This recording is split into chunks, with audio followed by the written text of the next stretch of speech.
ഞാനിന്ന് നിങ്ങൾക്ക് മൈൻക്രാഫ്റ്റിൻ്റെ അകത്ത് ഉണ്ടാക്കാൻ പറ്റിയൊരു ഫുള്ളി വർക്കിംഗ് ഒരു ട്രാഷ് ബിന്ന് പരിചയപ്പെടുത്തി തരാം. ഗൈസ്, അതിന് മുമ്പ് എനിക്ക് നിങ്ങളുടെ കയ്യിൽ നിന്നൊരു ഹെൽപ്പ് വേണം. കാരണം നമ്മുടെ ചാനലിൽ കുറേ കാലം കൊണ്ടുള്ള ഒരു 1K സബ്സ്ക്രൈബേഴ്സ് ഇതുവരെ എത്തിയിട്ടില്ല. സോ എല്ലാവരും ഒന്ന് സബ്സ്ക്രൈബ് ചെയ്യണമെങ്കിൽ പെട്ടെന്ന് എത്തും. സോ എല്ലാവരും ഒന്ന് ഇഗ്നോർ ചെയ്യാണ്ട് തന്നെ സബ്സ്ക്രൈബ് ചെയ്ത് സപ്പോർട്ട് ചെയ്യുക. ഓക്കെ, ഇഗ്നോർ ചെയ്തിട്ടുണ്ടെങ്കിൽ ആ ഒരു ഡ്രീം നശിച്ചു പോകത്തേ ഉള്ളൂ. സോ എല്ലാവരും ഒന്ന് സബ്സ്ക്രൈബ് ചെയ്തിട്ടുണ്ടെങ്കിൽ വലിയ യൂസ് ആയേനെ. അപ്പോൾ എല്ലാവരും സബ്സ്ക്രൈബ് ചെയ്ത് തന്നെ സപ്പോർട്ട് ചെയ്യുക. ഓക്കെ ഗൈസ്, ഫസ്റ്റ് തന്നെ നമ്മൾ ഒരു പോട്ട് എടുത്തിട്ട് ഇതുപോലെ വെക്കുക. അതിൻ്റെ മണ്ടയ്ക്ക് ഒരു മാംഗ്രോവിൻ്റെ ട്രാപ്പ് ഡോർ വെക്കുക. അന്നേരം ഇതൊരു ട്രാഷ് ബിൻ പോലെ ഉണ്ടാവും കാണാൻ. ആൻഡ് ഇതുപോലെ ഡിഗ് ചെയ്യുക.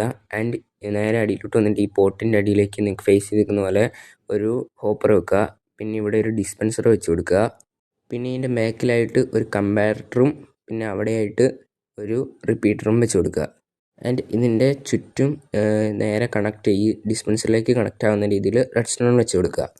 ഓക്കെ, എന്നിട്ട് ആ ഒന്ന് വീഴുന്ന സ്ഥലത്തേക്ക് ഒരു ബ്ലോക്ക് വെച്ചിട്ട് അവിടെ ഒരു ലാവ വെച്ച് കൊടുക്കുക. ആൻഡ് ഇനി നമ്മൾ എന്ത് പോട്ടിലോട്ട് എറിഞ്ഞാലും ഈ ലാവയിൽ വന്ന് ബേണായി പോകും. ആൻഡ് ഇതിൻ്റെ ടോപ്പ് നമുക്ക് ഫുള്ളും മൂടാവുന്നതാണ്. ഓക്കെ, എൻ്റെ ടോപ്പെല്ലാം മൂടിക്കൊടുക്കാം. ഓക്കെ, ഇപ്പം നമ്മുടെ ട്രാഷ് ബിൻ്റെ വർക്ക് കംപ്ലീറ്റ് തീർന്നിട്ടുണ്ട്. ഇനി എന്തെറിഞ്ഞാലും അതവിടെ പോയി ബേൺ ആയിക്കോളും, ഒരു പ്രശ്നമില്ലാണ്ട് വർക്കാവും. ഓക്കെ ഗൈസ്, നമ്മുടെ വീഡിയോ ഇഷ്ടപ്പെട്ടെന്ന് വിചാരിക്കുന്നു. എല്ലാവരും സബ്സ്ക്രൈബ് ചെയ്താണ് സപ്പോർട്ട് ചെയ്യുക. ഓക്കെ.